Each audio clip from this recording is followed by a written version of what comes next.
Seperti biasanya, keluarga Kartawijaya sore ini bercengkrama di teras rumah mereka di Wilhelminastraat, Madiun Gemeente.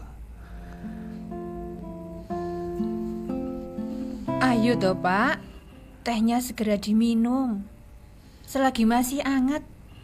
Ini tanpa gula loh, seperti biasanya yang Bapak suka itu. Ya, terima kasih Bu. Teh tanpa gula itu adalah formula istimewa agar rasa tehnya benar nikmat tanpa dicemari manisnya gula. Dan yang istimewanya, ramuan teh ibu itu, daun teh alaminya itu yang gak bisa ditiru. Benar Mas Ulung, seperti buku The Aeneid by Virgil. Alah, bisa aja. Sastrawan kita ini sudah mulai dengan aksinya ini. Ya, Bapak benar-benar kagum dengan literasimu Bungsu tentang karya-karya sastra. Pasti itu kisah kehancuran kota Troya ya adikku. Benar Mas Ulung, dan juga awal terbentuknya kota Roma. Kisah kelam kehancuran kota Troya ini sudah diketahui banyak orang. Dan ibu saat duduk di bangku mulo sudah mengenal cerita itu.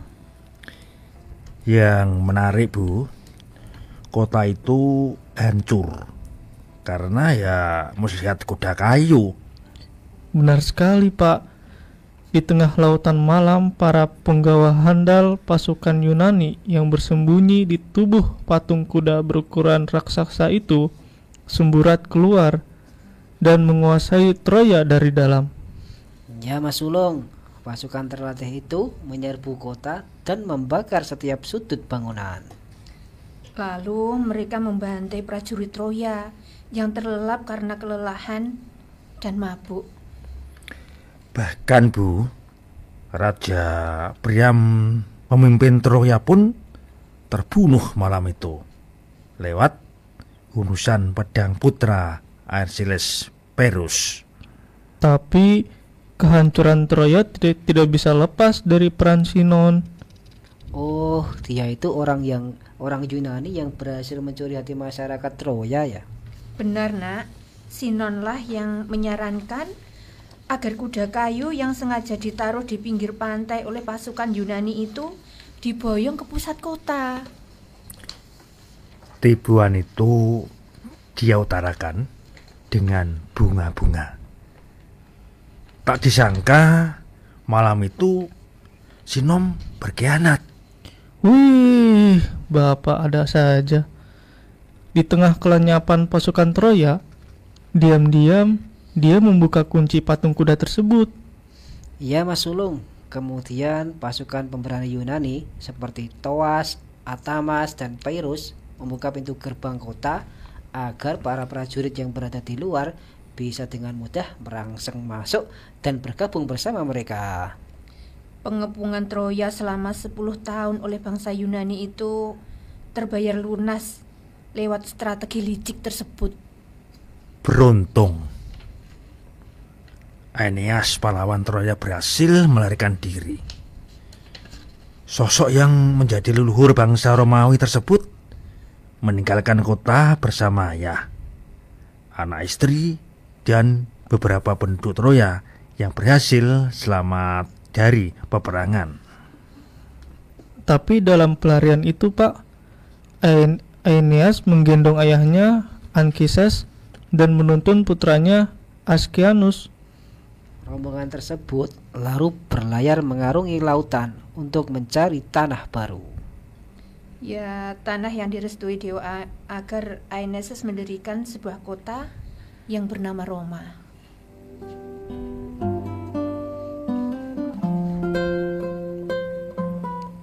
Suara adzan menggema dari sebuah ponsel ketika senja di atas gedung lakon meredup. Namun tak sampai 5 detik suara itu langsung lenyap. Sang pemilik ponsel mematikannya. keempat rekan pendidik kita, Pak Pandikunda, Pak Durmada, Pak Kanayu, dan Pak Jawika sedang bergerak mencari dokumen yang merupakan catatan keuangan perusahaan Bilung Hariman. Mereka berempat adalah perwira prajurit aktif yang menjadi penyidik di lakon. Itulah Pak Yudis. Mereka melakukan hal yang di luar prosedur untuk kepentingan pribadi mereka. Benar Pak Sindu, Bilung Hariman adalah importer daging sapi yang tertangkap tangan menyuap Hakim Pengadilan Tinggi Gledek Saka. Tepat sekali Bu Artika. Gledek Saka, Hakim Keblinger itu ditetapkan sebagai tersangka karena menerima uang $220.000 Singaraja atau setara 220 juta perak Astina. Oh, yang dia terima dari Bilung Hariman melalui sekretarisnya yang bernama Dewi Umarakti, itu bukan Pak Pramono? Ya Pak Yudis, suap itu berkaitan dengan permohonan judicial review Undang-Undang Impor dan Ekspor Hewan. Buku merah yang mereka temukan adalah catatan keuangan perusahaan Bilung Hariman. Di situ ditemukan catatan aliran dana ke berbagai pihak, termasuk para pejabat tinggi keprajuritan Astina. Pak Durmada dan rekan-rekannya berusaha menghilangkan jejak itu, Bu Artika. Setelah merusak barang bukti, Pak Nurmada, Pak Kanakayu, Pak Pandikunda, dan Pak Jayawikata memanipulasi keterangan saksi atas nama Kumala Putri. Iya Pak Yudis, beberapa waktu sebelumnya Kumala juga diperiksa oleh penyidik Srita Rinjani. dan itu berita acara pemeriksaan itu juga telah menjadi bagian penyidikan kasus tersebut loh. Benar Bu Artika. Kepada Srita Rinjani, Kumala menjelaskan 68 transaksi dalam buku bank yang dirusak tersebut.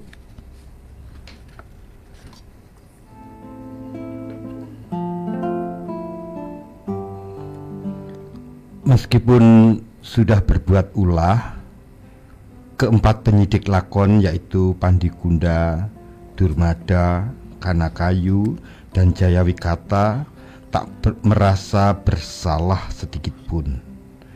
Mereka tetap tenang karena sudah mendapat restu dari pimpinan sebelum memanipulasi berita acara pemeriksaan.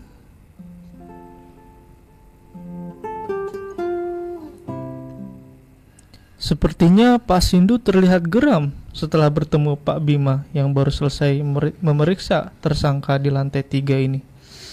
Ini pelanggaran berat, harus segera dilaporkan ke pengawas dalam. Tenang Pak Sindu, jangan terlalu emosi. Ada apa sebenarnya yang terjadi? Saya tahu yang terjadi, Bu Artika.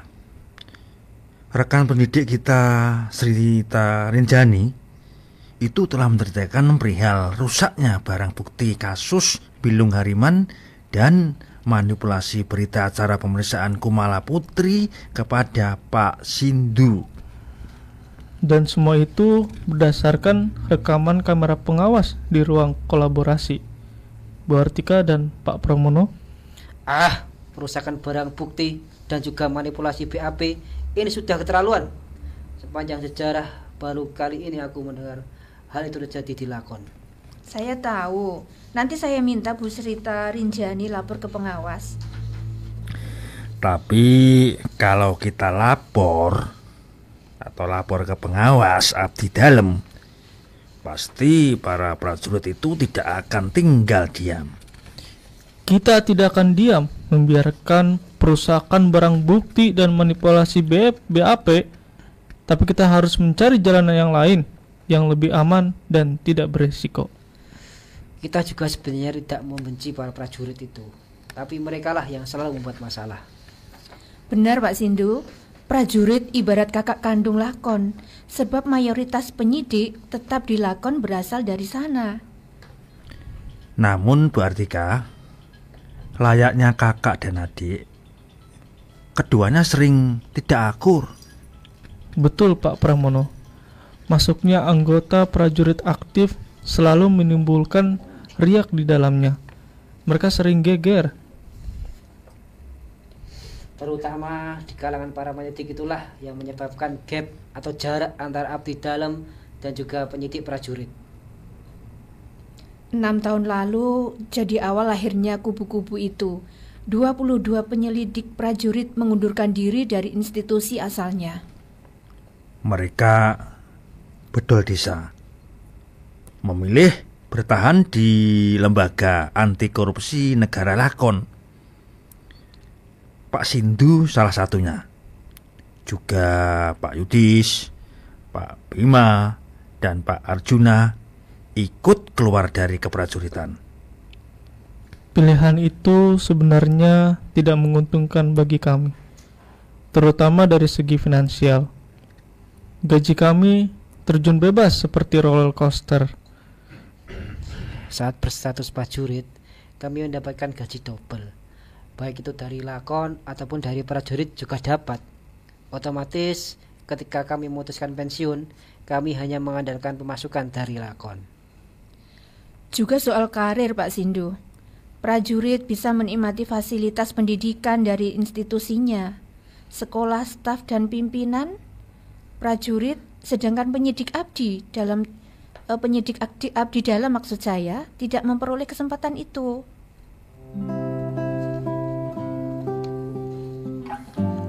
Singkat cerita, intrik pengkhianatan dalam tubuh lakon menggelinding laksana bola salju.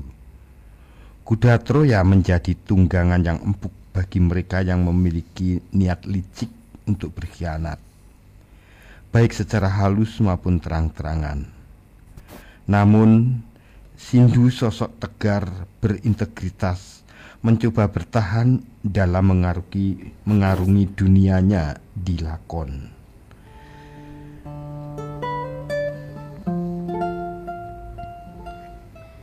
Nah, kalian sadar bagaimana mengelola kuda Troya? Bapak ini, untuk urusan membuat nasi goreng, tidak perlulah jurus kuda Troya kita terapkan. Mantap itu Mas Ulung. Ayo kita buat nasi goreng resep ibu tanpa jurus kuda Troya. Oke lah yang membuat kalian kan. Nah sekarang ibu tinggal menikmati hasilnya. Sama-sama bergak dong, kita semua nikmati bareng. Mas Ulung. Kas,